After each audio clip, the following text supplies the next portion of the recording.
Differential equations, I'm pretty sure you've seen that before in Calculus 2, all right? Somewhere in the middle of the semester, I usually cover at the end. Well, a differential equation is an equation whose solution, it's not just a number, it's an actual function. But we need to be careful with the definition because it includes also the derivatives of that function in the equation, because there's other equations whose solutions are also functions, but they do not include any derivatives in their equations. Those are called functional equations. That's a whole nother animal, actually. All right, well, so when we first learn about checking or solving like baby linear equations, like y, well, not y, like 3x plus 1 equals to 4, for instance, right? Well, this is 3x equals to 3 and x equals to 1. So that is the solution to the linear equation, to the baby algebraic equation. Notice this is not a differential equation. So, well, and then when you first learn about solving differential equations, you were asked to verify the equation. That is, substitute the solution into the original equation and make sure both sides agree. 3 plus 1 equals to 4, and 4 equals to 4. All right? So that's what we're going to do with differential equations. For instance, so we're given a function right here. They're asking us to verify that the function y equals to 2 minus 3e to the negative 4x is a solution to the differential equation dy dx plus 4y equals to 8 on the interval negative infinity to positive infinity. We're going to talk about those intervals later because, well, an equation may have a solution on a restricted interval. That's something we're going to discuss later, okay? So what we're going to do here, well, as you may have done in Calculus 2 or in some if you learn this in another college, maybe you learn in Calculus 1. All we do is to verify the equation, substitute what we're given. Well, for instance, we are given an equation, a function y, substitute into the y. But also the differential equation is calling for the derivative of that proposed solution or that given solution. So what we need to do first is find the derivative of this function, that is dy dx equals to, that's 0. So that'll be negative 4 times negative 3, that's positive 12 e to the negative 4x. Okay? And this is what we will substitute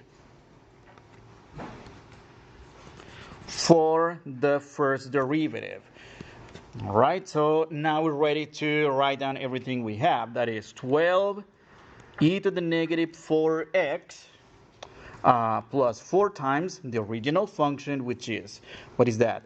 2 minus 3 e to the negative 4x equals to 8. Well, clearly we need to simplify the most elaborate side of the equation, which in this case is the left-hand side. Simplify, do a little bit of arithmetics, and that should do it. All right?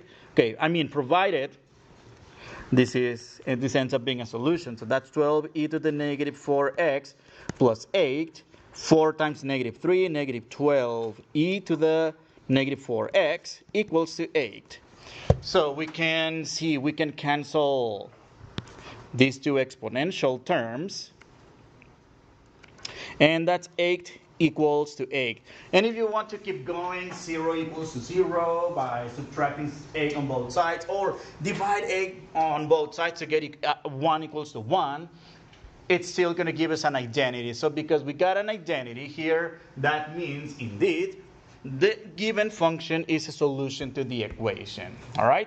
So here, all we need is conclude. Yes. Solution. All right? So that is a solution. All right, well, let's have a look at the next example. Example number 2. Well, they're asking us whether y equals to 2e to the negative x plus x e to the x is a solution to the given differential equation. Now, this equation not only has the original function in it as an unknown, it also has the first derivative and also the second derivative. In the next section, once we're done with this, we're going to look at classification of differential equations by their order. I can already tell you this is a second order differential equation because the highest derivative that appears in it, it's the second derivative. We will get in detail on that soon. In the meantime, let's get the derivatives for a function. So dy dx, or if you prefer the other notation, the Leibniz notation, then that's fine. I'm going to go y prime, the Lagrangian notation. So that is negative 2e to the negative x plus, to differentiate x e to the x, we need, what do we need? Any ideas? Product rule, the derivative, so u v prime, okay, u prime v plus v prime u. So that's our product rule from calculus 1. Let's apply this to this exponential product and the polynomial. So that is the derivative of x, which is 1 e to the x plus the derivative of e to the x, which is itself e to the x times x, which is just x. So you might want to clean up parentheses, if you will, or did I don't think I did. Well, let me just do the cleanup real quick. Y prime, negative 2e to the negative x plus e to the x plus x e to the x. Let's find y double prime. Okay, so to find y double prime, well, the first two terms are, the derivatives of the first two terms are immediate, so, but careful with the signs. Negative times a negative equals to positive, plus the derivative of e to the x is itself, and well, to differentiate x e to the x, we would use the second rule one second time, right? But we already did it in the previous step, so let's just bring down the result. That is e to the x plus x e to the x. And you might want to combine like terms. That's all we may be required to do, just to have everything simpler, combined, because we're going to substitute all this madness in that big equation. Okay? So, y double prime 2e to the negative x minus, or no, plus 2e to the x plus x e to the x. Okay, I think I'm gonna make some room right here. I'm gonna need it here. Okay. All right. So let's substitute into the equation and let's determine if it is a solution. Okay, so second derivative, which is all this term right here, 2 e to the negative x plus 2 e to the x plus x e to the x. All right, and what else?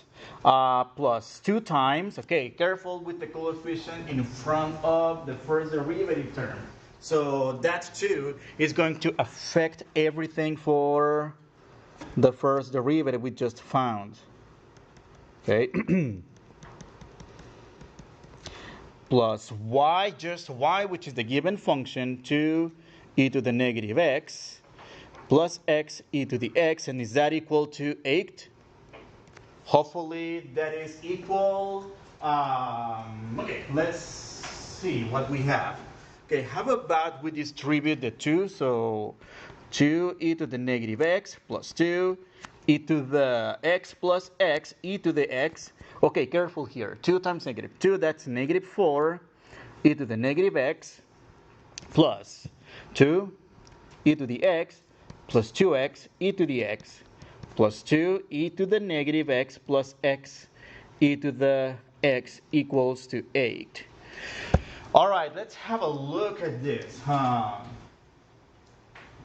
Even if we look at all the exponential terms, combining them, there doesn't seem to be any way to get an 8, like on the right-hand side, does it? Okay, let's have a look anyway. Okay, 2 e to the negative x. Okay, let me highlight them. So, e to the negative x, e to the negative x. Is there another one? Right here, there's another one. Actually, they all cancel out, all right? So that helps me bookkeep the terms. Okay, yes. What else? So do we have e to the x? Okay, let me use a different color for this. So 2e to the x, 2e to the x, and that's about it, right? Okay, so that's going to add up to 4 e to the x, all right? And then one more. What else? The x e to the x. So this is x e to the x, x e to the x, 2x e to the x. Well, this is plus 4 times x e to the x. Is that equal to 8? There's no way, right? So, conclusion, no, right? Not a solution. Right? Not a solution. And guys, of course, let me just give you the heads up of what we're going to do. So we are going to solve higher order differential equations like this one, third order, fourth order, eighth order. So I'll show you how. I know it sounds crazy, but there are methods to simplify our work. You'll see. This is not the only presentation of the type of a type of exercise. So some functions may be written in terms of known elementary antiderivatives of functions. So like this case right here, when we're trying to solve an equation, and for whatever reason, the solution is in terms of an integral because we can't integrate e to the t squared, right? Because we wished, right here we had a power of t to the first power, so we can do the u substitution. However, the purpose of this exercise right here is to use the second fundamental theorem of calculus. So for those of you who took Calc 3 with me, we use this a lot with functions of 3, 4, 17 variables and one variable. Remember those? So we're going to use this in differential equations as well. So, they're asking us whether that function in funky format is a solution to the differential equation. Well, number one, we have a product of two functions right here. That is e to the negative x squared and the integral. So the integral, the antiderivative of that is just going to be another function, right? So that's why that's another function. What is that second fundamental theorem of calculus? Well, it only tells us dx of some integral from 0 to x of some function of f of t, dt, okay, equals f of x. So essentially, this second fundamental theorem of calculus tells us that integral and derivative are inverse operations. That's all. That's it. Now, it depends on where did you take Calculus 1, because some textbooks mention this theorem as the first fundamental theorem. Some other textbooks mention it as the second fundamental. I call it the second because you really need the first fundamental, which is upper minus lower, in order to get to the second one. So it's kind of weird, right? Okay, so we're going to combine the product rule with the second fundamental theorem. So let's find let's check. Okay, so let's find the derivative of this function. That is y prime equals the derivative of the first factor, that is itself, e to the negative x squared, times the derivative of the exponent by a mini chain rule we need. Well, that's the u prime. We need the v, which is multiplying by the second factor, which is the integral from 0 to x, e to the t squared dt, okay, plus by the product rule, we need to differentiate the second factor. That is, I'm going to indicate the derivative dx of the integral from 0 to x of e to the t squared dt, all right? So that's the derivative of the second factor times the first factor, which is e to the negative x squared. And don't forget this other term, we're focusing on such a big factor here. There's a lot going on that we can easily forget about this guy right here. Okay, so this will be another basic chain rule, e to the negative x squared times negative 2x. Okay? So we have done the calculus pretty much. Let's just simplify this a little bit. Okay, so I would like to get rid of the parentheses, simplify parentheses. That's negative 2x e to the negative x squared, integral from 0 to x e to the t squared dt, plus the derivative of that integral from 0 to x. All we do essentially is change the function of t to a function of x. That is simply e to the x squared. All right? Times e to the negative x squared. Okay? We will do some work about that. And then another minus 2x e to the negative x squared. Okay?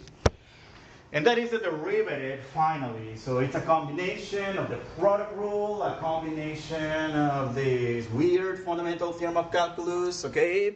So, can we simplify this a little bit? Maybe, yes. Let's actually negative 2x e to the negative x squared integral from 0 to x e to the t squared dt plus 1. Do you guys agree this is equal to 1? Because we have e to the power times e to the negative power. So power minus power makes it a 0. And e to the 0 equals to 1. Okay, so that's plus 1 minus 2x e to the negative x squared. Okay? Well, that's just the derivative of the proposed solution to the equation. Okay, well, let's substitute what we have into the original differential equation. That is that big term, the derivative, and, okay. So this is substituting, we get negative 2.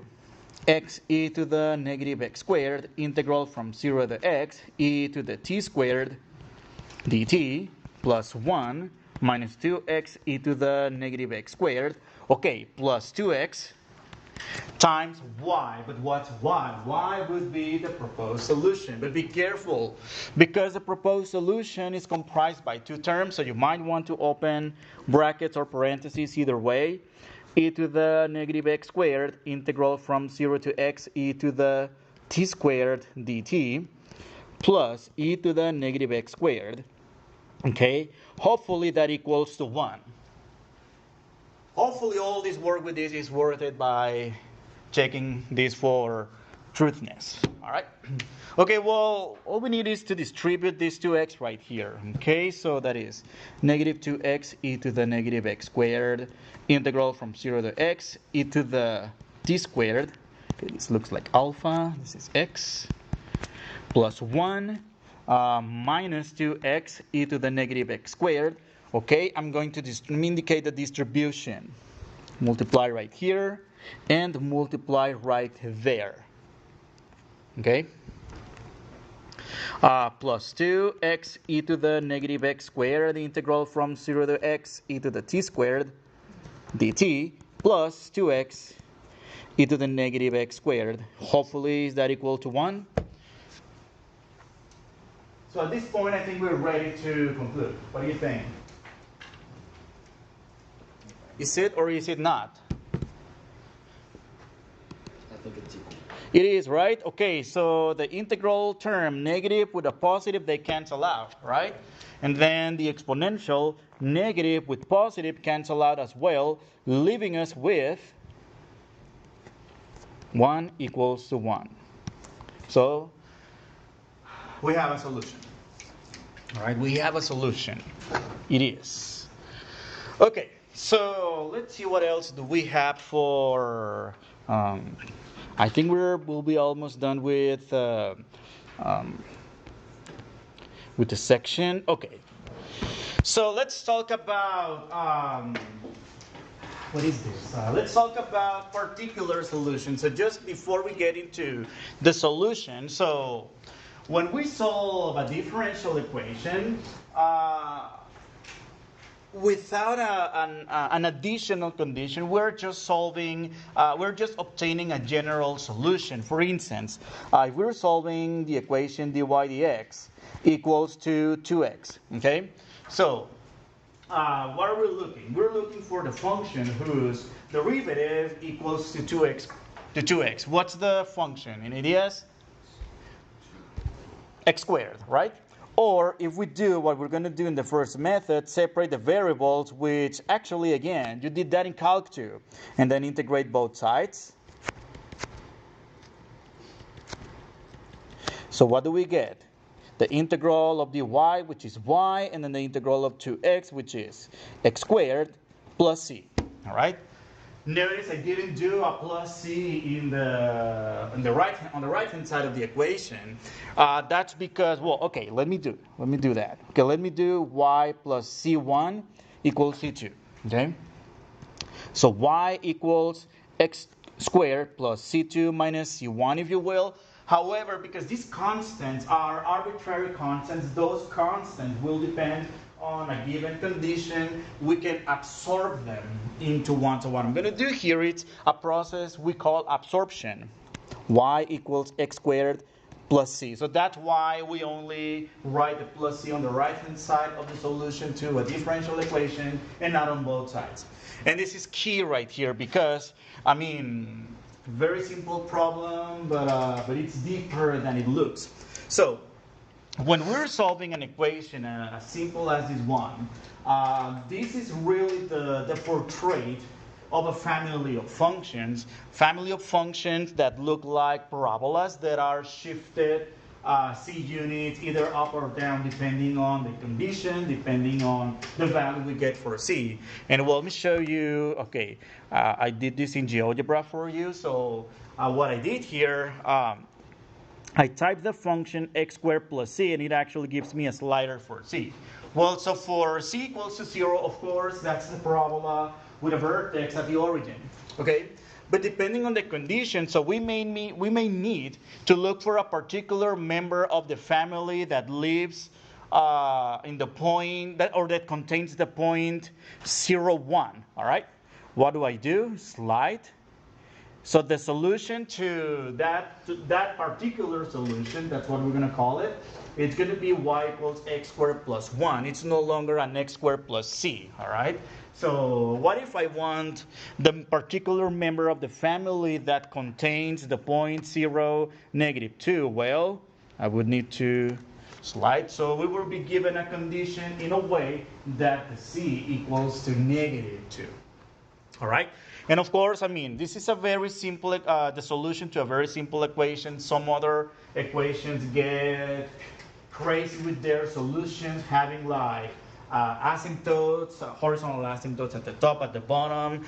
For some different intervals, these solutions could be stable, unstable. We're going to talk about that in detail later. But for simplicity, just look at this example. Okay.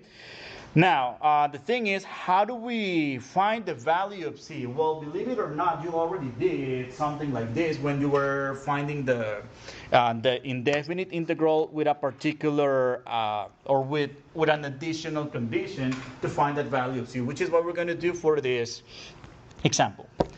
That is, so the function y equals c ln of x is a solution to that given equation. So we don't have to check it. Oh, it is, okay?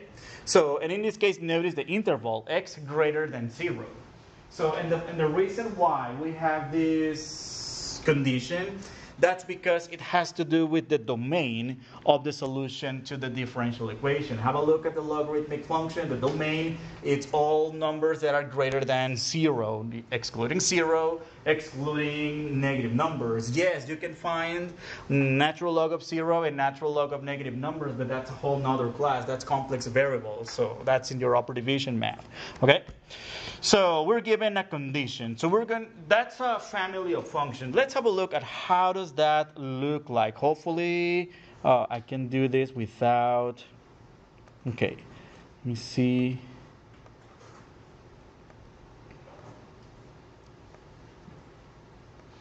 So C, let me see if I can type ln of Yes, ln of x. Okay. So for different values of c, we're going to see how we're getting different solutions. In some cases, we're getting increasing functions as solutions. For c equals to 0, that's just the horizontal line. Y equals to 0. For negative values, we have a decreasing function. So it depends on the condition. All right, well, let's have a look. The particular solution given the condition y e to the second power equals to 8. So when we're given pieces of information like this, what you want to do is say x equals to e to the e squared and y equals to 8. What do we do in this case? Simply substitute into the solution to the given differential equation. So over here, y equals to 8 equals c ln of e squared. Okay, so ln and e, we know they are inverses of each other. Okay, and that equals to c equals to 8. So c equals to 4. So looking for the particular solution, it would be y equals to 4 ln of x. All right? So what does that mean? So after solving that differential equation, which we will learn the method of solution to this type of equation to obtain that type of solution later in the semester. Don't worry about how we got that solution for now. So all we need to get out of this is, what does that mean? This is a member of a family of functions that is a solution to the differential equation, and we're interested in the member of the family that contains the point e squared, comma 8. All right, that's what we're doing. Okay, so, and we got 4 for C as a result. Let's see what about for 4. I got a little way. There we go. Okay? So that is the solution. That's the particular solution to the equation for that initial condition. All right? Okay, let's see. I believe this is the end of the section, is it? Okay, so